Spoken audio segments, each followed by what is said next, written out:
आज की कहानी। एक आदमी ने एक भूत पकड़ लिया और उसे बेचने वो शहर गया। संयोगवशात उसे एक सेठ जी मिले। सेठ जी ने पूछा, ये क्या बेच रहे हो?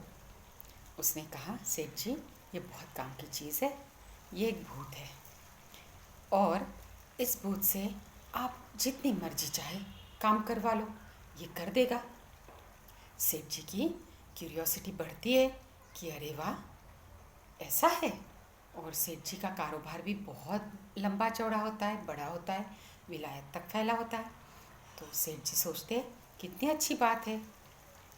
फिर वो और जानकारी लेते हैं। आदमी कहता है कि आप जो चाहे काम बताओ, ये तुरंत करके आ जाएगा। यहाँ से आप इसे विलायत भेजो, वहाँ से वापस बुलाओ, यहाँ काम बोलो, जहाँ भी आप जो भी काम बोलोगे ये तुरंत कर देगा। लेकिन इस भूत की एक शर्त है कि ये खाली नहीं बैठ सकता। जैसे ही खाली बैठेगा ये आपको खा जाएगा।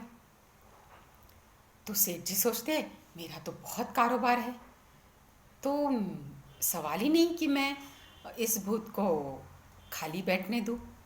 मेरे पास तो बहुत ही काम है, मैं इसे काम बताता रहूँगा। ऐसा करके सेठ 500 रुपये में वो भूत खरीद लेते हैं। अब जैसे ही सेठ भूत खरीदते हैं तो भूत कहता है काम काम काम काम। सेठ जी काम बताते हैं। अब सेठ जी बैठ के पानी भी ना पिए तो भूत काम करके आ जाता है। सेठ जी काम हो गया, अब और काम काम काम। सेठ जी परेशान, हर 5 मिनट में, हर 2 मिनट में कोई भी काम बताओ, भूत सामने खड़ा है। अब क्या करे? सेठ तो न खा पाते हैं, न पी पाते हैं, न सो पाते हैं, परेशान हो जाते हैं। एक दिन बीतता है ऐसे ही, दूसरा दिन तो बिताना भी सेठ जी के लिए मुश्किल हो जाता है इस भूत के साथ। अब क्या करे, ये भूत तो मुझे खा जाएगा। इतने में द्वार पर एक संत आते हैं भिक्षा मांगने। भूत को सेठ जी ने काम से भेजा रहता है, सेठ जी डरे रहते हैं। तो जैसे ही संत आते वो संत के चरणों में गिर पड़ते और कहते, हे संत, मैंने मुसीबत मोल ली है।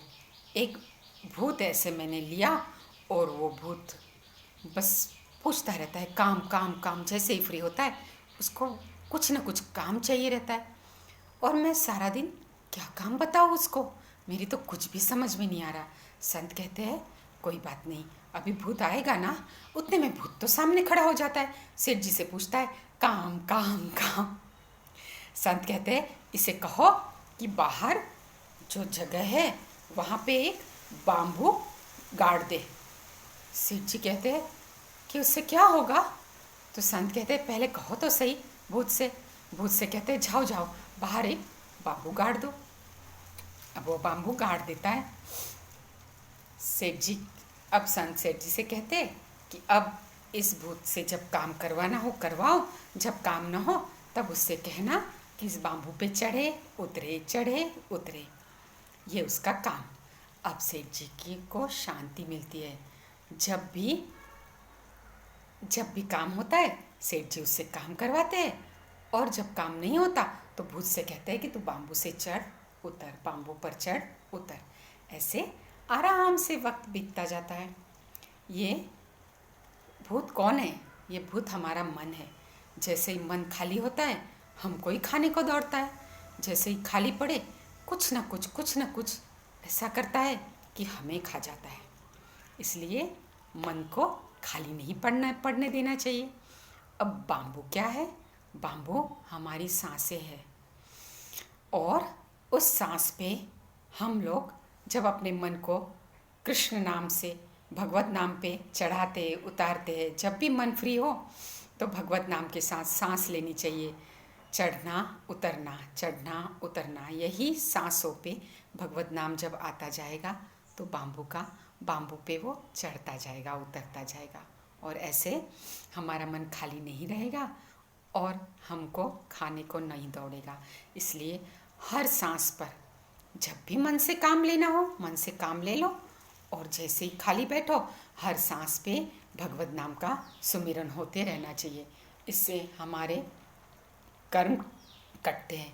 जो हमसे बहुत सारे कर्म होते ही रहते हैं वो कटते हैं।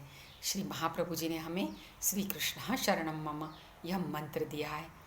इसका स्मरण हम, जग जाहिर मंत्र है, इसका स्मरण हम करते जाए तो हमारे जो कर्म है, जो भी कर्म हमसे होते हैं वो कटते जाते हैं। क्योंकि ऐसा नहीं होता कि हम हमेशा सारे कर्म हमसे होते हैं। खाना बनाते हैं तब चींटियाँ मरती है, चलते हैं तब अहिंसा होती है। कर्म तो बहुत ऐसे होते हैं कि हमें पता ही नहीं चलता। इसलिए हमें भगवत गीता में भी प्रभु आज्ञा करते हैं, सर्वधर्म परित्याज्यम मामेकम शरणम भज। हमें बस एक प्रभु का आधार रख के भगवत नाम में अपने मन को स्थिर करना चाहिए। जब काम हो काम करें, नहीं तो फिर भगवत नाम में अपने मन को स्थिर करें। ऐसी अगर हम प्रैक्टिस आदत करते जाएंगे तो धीरे धीरे धीरे धीरे एक वक्त ऐसा आएगा कि अंदर से भगवत नाम आता ही जाएगा। जैसे सांस आती जाती है वैसे भगवत नाम आएगा जाएगा। सांसों के साथ सुमिरन चलता रहेगा और हम अपना काम भी बड़ी आसानी से कर पाएंगे। इसलिए तो कहते हैं, सांसों की माला पे सिमरू मैं पी का नाम, अपने मन की मैं जानूं और पी के मन की राम। सांसों की माला पे सिमरू मैं पी का नाम।